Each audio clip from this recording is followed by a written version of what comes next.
사랑하는 가족과 헤어져 본 적이 있습니까? 사랑하는 가족들과 헤어지게 되면 많이 힘듭니다. 특별히 제3자에 의해서 만나지 못하도록 그런 것을 당한다면 우리는 더더욱 힘든 입장이 될 것입니다. 오늘 본문의 말씀이 바로 그와 같은 내용입니다. 바울이 데살로니가 교회를 개척했습니다. 하지만 오랫동안 머물지 못했습니다. 그 이유는 극심한 핍박이 있었기 때문입니다. 그래서 바울은 이제 피신할 수밖에 없는 상황이었습니다. 하지만 바울은 이 데살로니가 교인들에 대해서 항상 미련이 남아 있었습니다. 왜냐하면 데살로니가 교회에 오랫동안 머문 것이 아니었기 때문입니다. 복음 전하고 바로 어떤 면에서 나왔다고 생각하시면 됩니다. 그러니까 얼마나 미련이 많이 있겠습니다. 그래서 바울은 여러 차례에 걸쳐서 데살로니가 교회를 방문하려고 애쓰게 됩니다.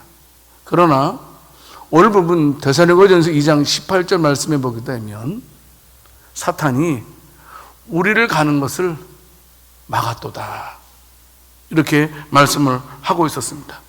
얼마나 궁금하겠습니까? 교회를 세우자마자 바울이 나왔으니까요. 얼마나 그 데살로니가 교인들이 얼마나 염려가 되고 미련이 많겠습니까? 그래서 가지 못하니까 차선책으로 이제 편지를 쓰게 됩니다. 편지의 내용은 내가 여러 차례 가려고 했다. 내가 일부러 안 간 것이 아니고 너희를 보고 싶어서 여러 차례 가려고 했지만 그것이 무산됐다. 그래서 무산된 이유를 밝히면서 그들을 향해서 깊은 긍지와 애정의 표현을 하고 있는 것이 본문의 내용입니다. 그런데요, 바울이 데살로니가 교회를 볼 때 얼마나 대견스러운지 모릅니다. 복음만 전해주고 왔을 뿐인데 이들의 믿음이 얼마나 올곧게 자랐는지 모릅니다. 그래서 그들이 신앙생활을 잘하는 것이 각지에 퍼지게 됩니다. 데살로니가 교회는 믿음이 있는 교회야, 소망이 있는 교회야, 사랑이 있는 교회야, 참 아름다운 교회야 라는 소문을 바울이 듣게 됩니다. 얼마나 기뻤는지 모릅니다. 그래서 그들의 모습을 다 전해 들은 바울이 암묵적으로 너희들이 더 열심히 신앙생활 했으면 좋겠다라고 편지를 쓰게 됩니다. 자, 오늘 말씀은요, 바울과 데살로니가 교인들과의 관계를 통한 말씀입니다. 특별히 성도 간의 관계에서 어떻게 해야 될지를 말씀을 하고 있는 것입니다. 크게 오늘 두 가지를 말씀을 드릴까 합니다. 첫 번째는 성도 간의 사랑은 한결같은 사랑이어야 한다라는 사실을 말씀을 하고 있습니다. 다른 말로 말하면 변치 않는 사랑으로 가득 차야 된다라고 말씀을 하고 있습니다. 오늘 본문 데살로니가전서 2장 17절 말씀을 보게 되면 형제들아, 우리가 잠시 너희를 떠난 것은 얼굴이다 라고 말씀하고 있습니다. 얼굴은 무엇입니까? 몸입니다. 내가 너희를 떠난 것은 몸으로만 떠나야 있지 마음은 너희들과 함께 있다. 내가 너희들을 얼마나 사랑하는지 예전에도 그렇고 지금도 내가 너희를 사랑한다 라고 말씀을 하고 있습니다. 데살로니가전서 2장 8절 말씀을 통해서 보게 되면요, 이 바울이 데살로니가 교회를 얼마나 많이 사랑했는지를 단적으로 표현하고 있습니다. 무엇입니까? 우리의 목숨까지도 너희에게 주는 것이 기쁘다. 이럴 정도로 사랑을 표현을 하고 있습니다. 흔히 사람들은 이렇게 말합니다. 눈에서 멀어지면 마음도 멀어진다 라는 말을 하게 됩니다. 그렇지 않습니까? 우리 주변에서 우리와 함께 신앙생활 하던 사람, 그리고 또 우리 동네 이웃들 보십시오. 친척들 보십시오. 한 동네에서 살다가 먼 곳으로 이사를 하게 되고 자주 뵙지 아니하면 마음에서도 멀어지는 것 우리가 잘 알고 있지 않습니까? 그래서 세상 사람들은 당연히 그렇게 생각합니다. 눈에서 멀어지면 마음에서도 멀어진다. 마치 사회적인 통념처럼 되어버렸습니다. 여러분, 세상 사람들은 변합니다. 하지만 우리 성도들은 어떨까요?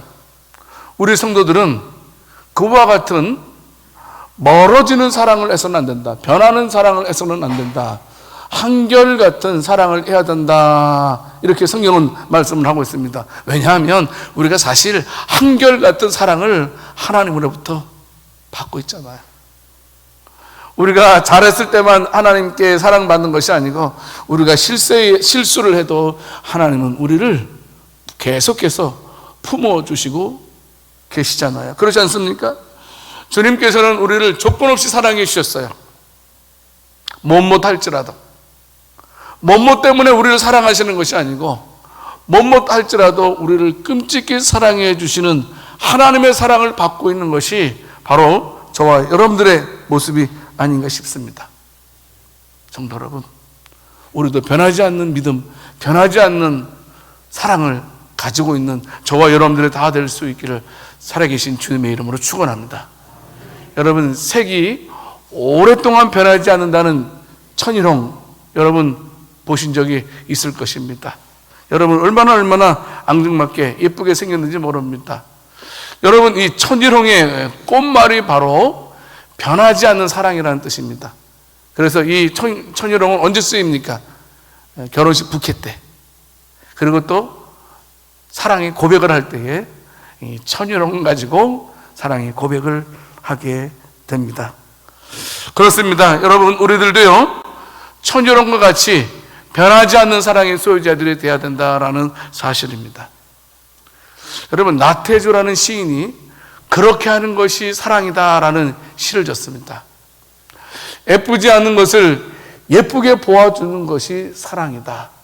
좋지 않는 것을 좋게 생각해 주는 것이 사랑이다. 싫은 것도 잘 참아주면서 처음만 그런 것이 아니라 나중까지, 아주 나중까지 그렇게 하는 것이 사랑이다. 여러분, 무슨 말이니? 변하지 않는 사랑, 한결같은 사랑. 어떤 상황 속에서도 변하지 않는 사랑이 우리들에게 있어야 된다는 겁니다. 어떤 분이 이렇게 말하더라고요. 이 시인처럼 이렇게 사랑하게 되면 골병 들어 죽습니다. 이 사랑을 받는 사람은 편할지 모르지만 이렇게 사랑을 하게 되면 골병 듭니다. 계속해서 사랑만 해주다 보면 나중에 파킨슨병 걸립니다. 우스갯소리를 하시는 분들 계시더라고요. 여러분, 진짜 그럴까요? 사랑은 만족이 있습니다. 여러분, 우리가 사랑을 하게 되면 후회가 없는 것이 사랑 아닙니까? 사랑의 특징은 하면 할수록 우리에게 큰 은혜를 주는 것이 큰 특징이기도 합니다. 그래서 하나님으로부터 한결같이 사랑을 받았던 바울도 자신이 복음을 전한 모든 이들에 대해서 한결같은 마음을 가지고 사랑합니다. 변덕스럽게 사랑하지 않는 것을 보게 됩니다. 떨어져 있음에도 늘 생각하면서 어떻게 하든지 간에 사랑하는 사람에게 대해서 축복을 하면서 하나님의 인도하심을 받을 수 있도록 중보 기도들을 해주었던 바울입니다. 성도 여러분, 얼마나 어려움이 많이 있었겠습니까? 어떻게 하든지 간에 바울은 주의 백성들을 향해서 한결같은 사랑을 베풀었던 것처럼 우리 교회에도 변하지 않고 어떤 상황에서도 끝까지 사랑해 줄 수 있는 우리 교회가 될 수 있기를 살아계신 주님의 이름으로 축원합니다. 많은 사람들이 이렇게 말합니다. 한결같은 사랑에 대해서는 끝까지 책임져 주는 것, 끝까지 존경해 주는 것, 끝까지 참으로 주는 것, 이것이 한결같은 사랑이라고 말합니다. 졌다, 안 졌다, 졌다, 안 졌다, 이것이 아니고 한결같이 말합니다. 여러분, 유기니의 바우오세라는 말을 혹시 들은 적 있습니까? 이 바우오세, 새 그림을 보게 되면 이거 다 새가 한 겁니다. 사람이 한 게 아닙니다. 새가요, 이 부리로 탁 쪼아다가 하나씩 딱 모아서 만듭니다. 다음 그림도 한번 보여주시겠어요? 여러분, 요게 바오새입니다. 이렇게 노란 색깔도 있지만 아주 파란 색깔, 검은 색깔도 있더라고요, 바오새가요. 그런데 이 바오새가 다 입으로 물고 옵니다. 왜? 구애하기 위해서. 암컷을 자기의 둥지로 끌어들이기 위해서 이 바오새가 이렇게 별난 짓을 한다고 합니다. 그런데 놀라운 것은요, 그가 막 여러 가지 모양으로 막 유혹을 하게 되는데요, 암컷이 이 둥지에 딱 틀게 되면 그때서부터 이 바오새는 돌변한다고 합니다. 둥지에 틀기까지는 막 별짓 다 합니다. 막 마음을 사기 위해서 그렇게 하다가 이 둥지에 틀기만 하면 그냥 갑자기 돌연변한다고 합니다. 그러면서 막 틈만 나면 그냥 부리로 암컷을 쪼아댄다고 합니다. 처음에는 얼마나 부드럽겠는지 모릅니다. 그런데 이 조금만 지나가고 나면 이 바오에서는 수컷이 아주 폭군으로 변환된다면 부위로 막 찍어댄다고 합니다. 막 새끼를 놔도요, 암컷이 다 하시, 수컷은 아랑것도 하지 않는다고 합니다. 그래서 이 바오새는 어떻습니까? 처음은 멋지지만 나중이 좋지 않으세요? 여러분, 그렇습니다. 우리는 한결같은 사랑을 나누는 자, 변하지 않는 신앙.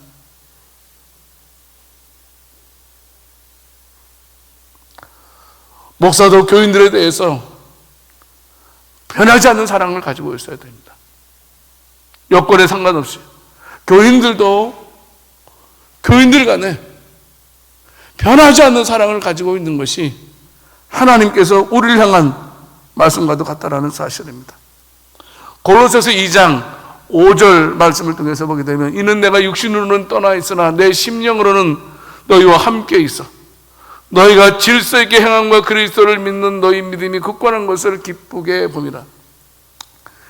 여러분, 지금 바울이 지금 옥중에 갇혀 있어요. 옥중에 갇혀 있으면서 옥 밖에 있는 사람을 걱정해 주는 거예요, 사랑해 주는 거예요. 내가 살기도 힘든데, 내가 살기도 벅찬데, 내 혼자 단둘이 하기도 굉장히 벅찬데, 자기가 그토록 고통 속에 있으면서도 교인들을 끝까지 사랑했던 한결같은 사랑의 모습을 보여주는 바울의 모습을 우리는 분명히 교훈을 받아야 됩니다. 여러분, 한결같은 사랑, 변함없는 사랑을 하기 위해서는 우리가 어떻게 해야 될까요? 여러분, 우리가 한결같은 사랑을 하기 위해서는 머리에서 하는 사랑에서 가슴으로 하는 사랑으로 내려와야 된다는 겁니다. 어떤 분이 그러더라고요. 나는 머리에서의 사랑에서 가슴에서 사랑까지 내려오는 시간이 70년이 걸렸다, 이런 고백을 했습니다. 많은 사람들이 다 머리로만 계산적인 사랑을 했다라는 겁니다. 이기적인 사랑을 했다라는 겁니다. 나한테 도움이 될 때, 나한테 유익이 될 때만 사랑을 했다라는 겁니다. 좋아했다라는 겁니다. 그런데 가슴으로 하는 사랑은 틀리다는 겁니다. 나에게 이익이 되든 나에게 손해가 되든 마치 어미의 마음을 가지고 사랑할 수 있게 된다는 겁니다. 여러분, 어미의 마음이 그렇지 않습니까? 내가 죽더라도 자식이 잘 되길 원하는 것이 어미의 마음, 아비의 마음이 아닙니까? 바로 부모님의 사랑을 가리켜서 머리로 하는 사랑이 아니고 가슴으로 하는 사랑이라고 말하고 있는데, 우리 성도들도 가슴으로 하는 사랑을 할 때 하나님께서 기뻐하신다는 겁니다. 여러분, 그렇습니다. 살다 보면 얼마나 많은 사람들을 만납니까, 우리가요. 그런데 어떤 사람들을 만나면요, 마음이 아주 편안하고 따뜻해져요. 그렇죠? 근데 어떤 사람을 만나게 되면 항상 긴장하면서 말해요. 야, 저 사람이 오늘 또 무슨 일 할지, 무슨 말 할지. 응? 성도 여러분, 그렇습니다. 저와 여러분들이 한결같은 사랑을 가지고 살아감을 통해서 많은 주의, 특별히 믿음 어린 자들에게 평강의 은혜를 줄 수 있는 저와 여러분들이 다 될 수 있기를 살아계신 주님의 이름으로 축원합니다. 여러분, 그런데 마음으로 우리가 사랑하기 위해서는 어떻게 해야 될까요? 상대방을 어떻게 바라봐야 될까요? 이것은 대단히 중요합니다. 여러분, 우리가 상대방을, 옆 사람을 바라볼 때 어떻게 바라봐야 되냐면 또 다른 나로 생각하고 나처럼 대하면 된다는 겁니다. 옆 사람을 또 다른 나, 지금 나가 있지만 또 다른 나로 간주하면서 그 옆 사람을 나처럼 대하게 되면 우리는 가슴으로 사랑을 할 수 있게 되는 것입니다. 남이라고 생각하면 여러분 항상 피곤합니다. 그렇지 않습니까? 우리가 나라고 생각할 때, 우리라고 생각할 때, 내 가족이라고 할 때 우리가 평온치 않는 것을 우리가 볼 수가 있는 것입니다. 여러분, 우리 김영석 씨 100살 어른 아니십니까? 그분이 100년을 살아보니 라는 책을 졌어요. 100년 동안 살아오면서 느낀 점을 말씀을 하고 있습니다. 그 글 가운데 이런 글이 있습니다. 부를 가진 이도, 명예와 권력을 가진 이도 나는 많이 만나보았다. 하지만 그들은 행복하지 않았다. 부자나 권력자들이 결국은 불행으로 끝나는 것을 많이 보았다. 그러나 사랑하는 이웃을 위해서 희생하고 헌신하는 사람들이 가장 행복한 사람들이었다. 사랑 있는 고생이 행복이다. 이런 말을 했습니다. 성도 여러분, 우리 성도들, 특별히 우리 양주 새순교회, 여러분 우연이 아닙니다. 수많은 교회, 상국교회 6만 교회 가운데 저와 여러분들을 새순교회로 보내주신 분명한 이유가 있는데, 그것은 뭐냐면 우리 모두가 서로 한결같은 사랑을 나누도록 하기 위해서 저와 여러분들을 이곳에 보내주신 줄 믿습니다. 성도 여러분, 우리는 다윗과 요나단의 이야기를 너무나 잘 알고 있습니다. 다윗과 요나단은 서로 생명과 같이 사랑했다는 이야기도 알고 있습니다. 다윗이 누구입니까? 사울 왕의 사위입니다. 요나단은 누구입니까? 사울 왕의 아들, 왕자입니다. 어떤 면에서 순위를 따진다면 요나단이 위라고 생각될 수 있습니다. 그런데 요나단은 알고 있었습니다. 아버지 사울 왕을 이어서 다윗이 왕을 이을 것을 알고 있었습니다. 여러분, 그런데 어떻습니까?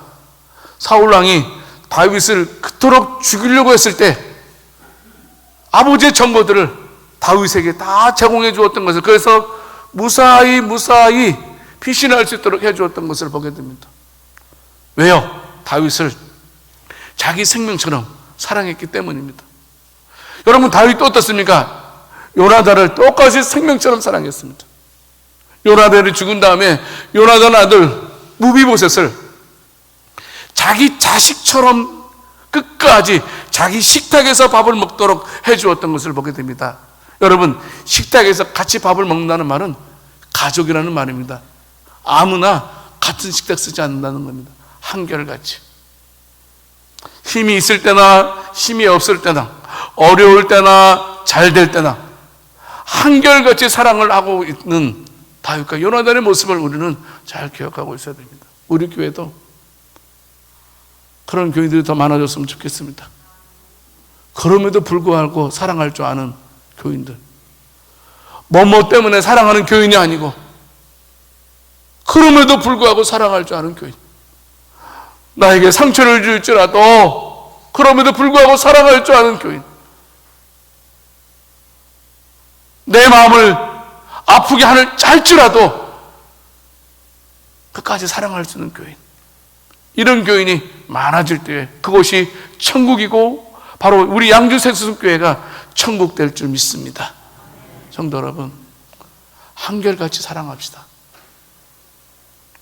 선녀로운 꽃과 같은 변하지 않는 사랑 끝까지 가지고 사랑할 수 있는 저와 여러분들 다 될 수 있기를 살아계신 주님의 이름으로 축원합니다. 우리 옆 사람에게 말씀하겠습니다. 당신은 천일원과 같아요.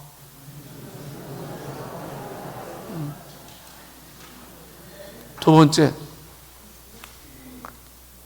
여러분, 성도 간의 사랑은 직접적인 일로 나아가야 된다는 겁니다.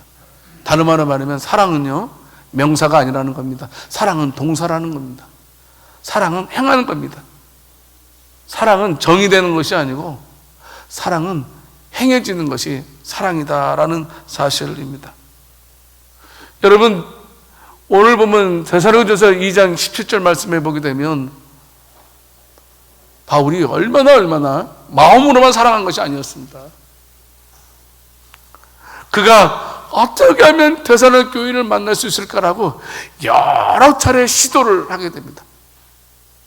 여러분, 한 번 시도할 때마다 아주 위험을 감수해야 했습니다. 왜냐하면 바울을 죽이려고 하는 자들이 얼마나 많이 있었는지 모릅니다. 위험을 무릅쓰고 바울은 데살로니가 교인들을 여러 차례 만나려고 했다는 것을 우리는 오늘 말씀을 통해서 알게 됩니다. 성도 여러분, 터치입니다. 컨택트입니다. 만짐이 있어야 된다는 겁니다. 만남이 있어야 된다는 사실입니다. 만약에 우리가 직접적인 왕래가 없고 소통이 없다면 관계는 점점 소원해지는 것입니다. 우리가 눈으로 볼 수 없다 해서 사랑이 식어지는 것 안 되는 일이라고 생각됩니다. 하지만 그래도 어떻습니까? 우리는 계속해서 만남을 가지려고 성도들끼리 해야 된다는 겁니다. 여러분, 이것이 굉장히 중요한 문제. 서로 만나는 것, 교인들끼리 서로 만나는 것 너무나 중요하다는 겁니다. 우리가 올해 코로나로 인하여서 얼마나 어려운지 모릅니다. 1.5단계로 급상됐고 또 이번 주 안으로 2단계로 될 가능성이 99%입니다. 그런데 교회는 어떻습니까? 회집 예배를 고수하고 있습니다. 그렇다고 해서 대책 없이 하는 것 아닙니다. 어떻게 하는지 간에 여러분들이 예배 드릴 때 앞에 보면 1단계일 때는 여러분들 의자 앞에 보면 스티커가 2개 붙어 있습니다. 그런데 1.5단계면 여러분들 앞에 의자 앞에 붙어 있는 스티커가 하나 되어 있습니다. 또 이제 2단계로 격상되게 되면 하나짜리가 떼어질 겁니다. 그럼 한 칸 띄고 한 칸 띄고 될 것입니다. 이게 뭐냐면 국가에서 말하는 방역 지침에 저희가 준수하는 겁니다. 철저하게. 그러니까 우리가 임의적으로 한 것이 아니고 국가에서 1단계일 때는 50%, 1.5단계일 때는 30%, 2단계일 때는 20%로 예배드려라, 이렇게 지침을 내렸습니다. 여러분, 우리가 예배드리기 위해서요, 어제도요, 우리 이동복 집사님이요, 얼마나 철저히 소독하는지 모릅니다. 우리 이동복 집사님 굉장히 꼼꼼하거든요. 뭐 소독도 대충 하지 않아요. 우리 방역도요. 오늘도 우리가 예배 드리고 나면요, 여러분, 또 집사님이 또 막 방역을 합니다. 뿐만 평일 때도 마찬가지입니다. 딱 문 열어 환기시키고, 또 들어올 때 우리 장로님들이 어때요? 장로님들이 열 체크하시죠? 손 소독하시죠? 얼마나 많은 준비를 하고 있는지 모릅니다. 왜요? 회집 예배를 고수하기 위해서. 왜요? 안전하게 회집 예배를, 대면 예배를 드리게 하기 위해서 하는 겁니다. 그것은 뭐냐 하면 바로 교인과 교인 간에 교제가 있도록 하기 위해서 교회가 그렇게 준비를 하고 있는 것입니다. 구역 예배도 중요합니다. 하지만 조심스럽게 모여야 됩니다. 하지만 우리가 모임은 중단되어서는 안 된다고 생각됩니다. 지혜롭게 계속해서 철저하게 대비하면서 안전하게 성도들 간의 교제는 반드시 가져야 된다는 사실입니다. 이것은 우리가 여러 차례 볼 수 있지 않겠습니까? 여러분, 우리가 성경을 쭉 읽어보게 되면 하나님께서 성령님을 우리에게 보내주신 큰 두 가지 이유가 있습니다. 첫 번째 이유는 뭐냐면 교회를 교회답게 하기 위해서, 교회를 거룩하게 만들기 위해서 하나님께서 성령 하나님을 이 세상에 보내주신 것입니다. 두 번째 이유는 뭐냐 하면, 여러분, 제가 매일 축도하지 않습니까? 요즘에도 축도합니다. 우리 주 예수 그리스도의 은혜와 하나님의 놀라우신 사랑과 그 다음 뭐예요? 성령님의 교통하심이 너희 무리에게 영원토록 있을지어다. 바로 이 성도의 교통, 성도의 교제를 위해서 하나님께서 성령 하나님을 우리에게 보내주셨다는 겁니다. 여러분, 서로 사랑의 사귐이요 얼마나 중요하냐면 우리를 가리켜서, 우리의 모임을 가리켜서 교제라고 합니다. 그런데 여기에 사랑이 없다면 우리를 가리켜서 교회라고 말하지 않는다는 겁니다. 군중, 그냥 회중이라고 말하는 겁니다. 교회는 그곳에 반드시 성도의 교제가 있는 곳이 교회라는 겁니다. 간혹 우리는 어떻습니까? 저는 신앙생활 하다가 상처 많이 받아가지고 그냥 혼자 조용 신앙생활 하겠습니다. 제가 신앙생활 하다가 교회에 상처받아서 저는 그냥 나 혼자만 그냥 신앙생활 하겠습니다 라고 생각하시는 분 계실 겁니다. 충분히 그 상처는 이해가 됩니다. 그래서 나는 그냥 조용히 왔다가 말씀 듣고 은혜 받고 조용히 죄되듯이 돌아갈 거야, 이렇게 생각하시는 분도 계실 것입니다. 성도 여러분, 하지만 신앙생활은 절대로 독고다이가 아니라는 사실을 아셔야 됩니다. 혼자 신앙생활을 하는 건 아닙니다. 하나님께서 저와 여러분들을 교회로 삼아주신 이유는 교제토록 하기 위해서, 사랑을 나누도록 하기 위해서, 구체적인 사랑을 나누도록 하기 위해서 하나님께서 저와 여러분들을 이곳에 보내주신 줄을 믿으시기를 바랍니다. 그래서 성도 여러분, 우리가요 믿음이라는 말과 은혜라는 말과 가까운 말이 뭐냐면 바로 교제라는 말입니다. 교제가 없으면 교회라고 말할 수가 없고 하나님께서 원하는 것이 아니라는 사실입니다. 여러분, 고린도전서 12장 12절 13절 말씀 같이 한번 읽어보겠습니다. 몸은 하나인데 많은 지체가 있고 몸의 지체가 많으나 한 몸인과 같이 그리스도 그러하니라. 13절, 우리가 유대인이나 헬라인이나 종이나 자유인이나 다 한 성령으로 세례를 받아 한 몸이 되었고 또 다 한 성령을 마시게 하셨느니라 라고 말씀하고 있습니다. 12절로 다시 보여주실래요? 12절 말씀 중요한 단어가 뭐냐면 지체라는 거. 몸은 하나인데 많은 지체가 있다는 말을 중요하게 생각해야 됩니다. 교회는 하나인데 여러 지체가 있다는 사실입니다.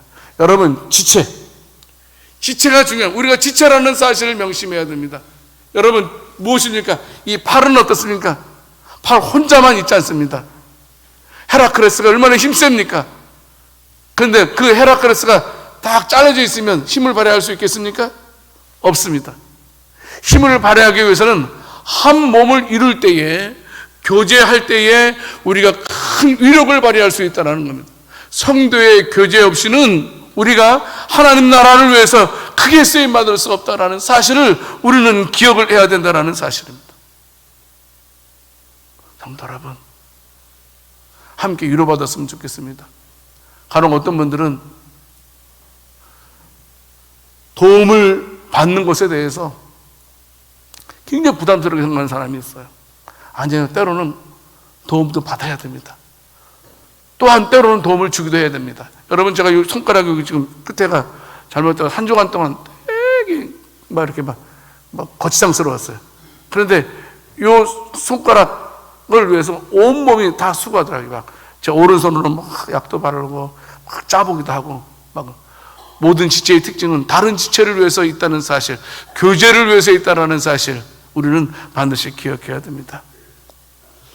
여러분, 요새 많은 사람들이 읽었던 책 중에 하나가 뭐냐면 마음을 열어주는 101가지 이야기라는 책이 있습니다. 이렇게 두껍지 않습니다. 읽을 만한 책입니다. 굉장히 따뜻한 책입니다.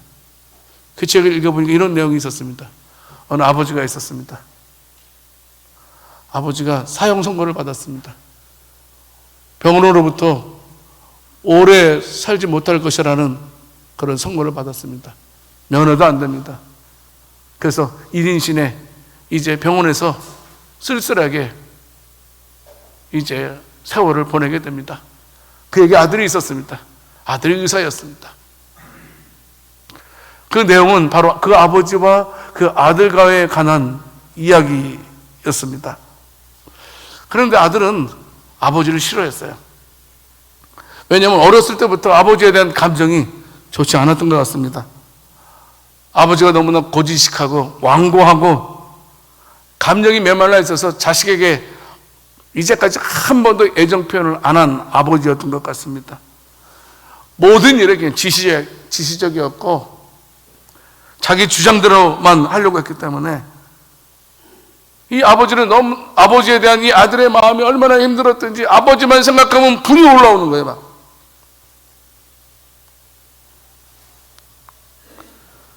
수십 년 동안 말이 아버지와 아들이지 그냥 그렇게 힘들게 살아왔던 것 같습니다. 그런데 아들이 마음의 변화가 생기게 되었습니다. 왜요? 좀 있으면 우리 아버지 죽는다. 이런 것을 알고 있었기 때문입니다. 그래서 병문안을 가서 그는 아버지에게 말했습니다.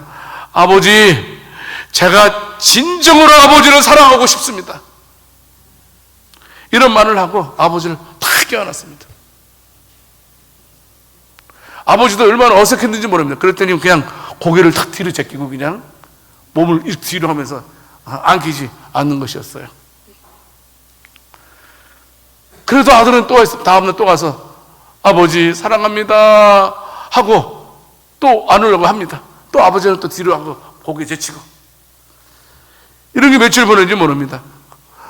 해도 안 되니까 아들 마음속에 낙심이 되는 거예요. 아이고 이거 내가 괜한 짓 했네. 그래 우리 아버지가 왜 변해? 우리 아버지가 뭘 변하겠어?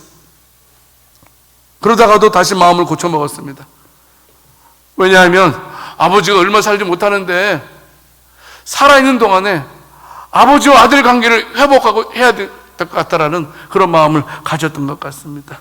그래서 다시 병문안 갈 때마다 아버지를 껴안고 말합니다. 사랑합니다. 껴안을 때 아버지가 막 그러면 아버지 손 내미세요. 손. 아버지 손으로 제 허리 잡으세요. 잡았어요? 아버지 한번 손에다 힘 줘보세요. 안아보세요. 막 이렇게 이러겠다 계속 아들이 반복했다고 합니다.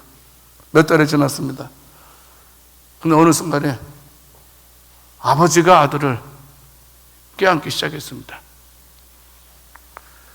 어느 때 200번째 포옹했을 때 200번째 포옹했을 때 아버지가 먼저 아들에게 얘야 널 사랑한다 이런 말을 했다는 겁니다. 사랑은 이겁니다. 사랑은 표현하는 겁니다. 사랑은 머리로만 하는 것이 아니고 가슴으로 하게 되면 표현하게 되어 있습니다. 옆 사람이 말씀하겠습니다. 사랑합니다. 해보세요. 그러면 사랑합니다 그러면 나도 사랑합니다 그러셔야 돼요. 다 사랑합니다 시작. 구체적으로 구체적인 만남이 있어야 된다는 겁니다. 여러분 왜요?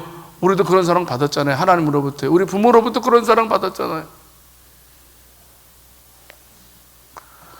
아무런 감동 없었던 마른 막대기 같은 저와 여러분들을 우리 하나님께서는 200번, 아니 2000번, 아니 2억만 번을 안아주셨다라는 사실입니다. 그러면서 하나님은 계속해서 우리들에게 말씀해 주셨습니다. 나 너 사랑한다. 나 너 사랑한다. 어떤 사람이 행복한 사람일까요? 내가 하나님으로부터 사랑받고 있다는 사실을 깨달은 사람이 가장 행복한 사람이라고 생각됩니다. 날 사랑한단 말, 그게 내 귀에 들려지는 것만큼 행복한 일이 어디 있겠습니까? 그러므로 사랑하는 성도 여러분, 어떤 일이 있더라도 우리 교회는 사랑하는 교회가 될 수 있기를 원합니다. 사랑하는 교회. 미워하는 거 내려놓읍시다. 미워하는 거 있으면 다 내려놨으면 좋겠어요. 다 부질없는 일입니다. 미워한다고 해서 일이 안 될 일이 되는 일은 아닙니다. 내가 한결같은 사랑을 받았다는 사실을 기억하고 우리들도 주님처럼 한결같이 변함없는 사랑으로 교제에 힘쓸 수 있는 저와 여러분들 다 될 수 있기를 살아계신 주님의 이름으로 축원합니다. 그런 교회를 보고 바울은 얼마나 기뻤는지 모릅니다. 오늘 보면 데살로니가전서 2장 19절 20 그 다음 거 성경 20절 말씀 보게 되면 우리의 소망이 무엇인지 아느냐? 기쁨이 무엇인지 아느냐? 자랑의 면류관이 무엇인지 아느냐? 바로 너희다. 내 소망, 내 기쁨, 내 자랑은 바로 너희들이다 라고 바울이 데살로니가 교인들을 향해서 말씀하고 있습니다. 말씀을 맺겠습니다. 우리 교회도 천유론과 같은 교인이 많아질 수 있기를 원합니다. 한결같은 교인들, 변덕스러운 교인들, 좀 그런 교인들, 아니 변덕스러운 교인들까지도 끝까지 사랑할 수 있는 저와 여러분들이 다 될 수 있기를 원합니다. 그래서 우리 주님으로부터 칭찬받는 저와 여러분이 다 될 수 있기를 살아계신 주님의 이름으로 축원합니다. 하나님 아버지, 우리 양주 새순교회 성도들 역시 데살로니가 교인들처럼 신실하고 아름다운 신앙을 가짐으로써 목자장 되신 주님의 영광이요 기쁨이 되게 하여 주실 줄 믿습니다. 항상 우리 교회는 한결같은 사랑의 교회가 되게 해주시옵소서. 변함없는 사랑의 교회, 그리고 어떤 일이 있더라도 구체적으로 사랑할 수 있는, 표현할 수 있는 교인들, 교회 되게 해주시옵소서. 모든 영광 주님께서 받아주실 줄 믿고 우리 주 예수 그리스도 이름으로 기도드립니다. 아멘.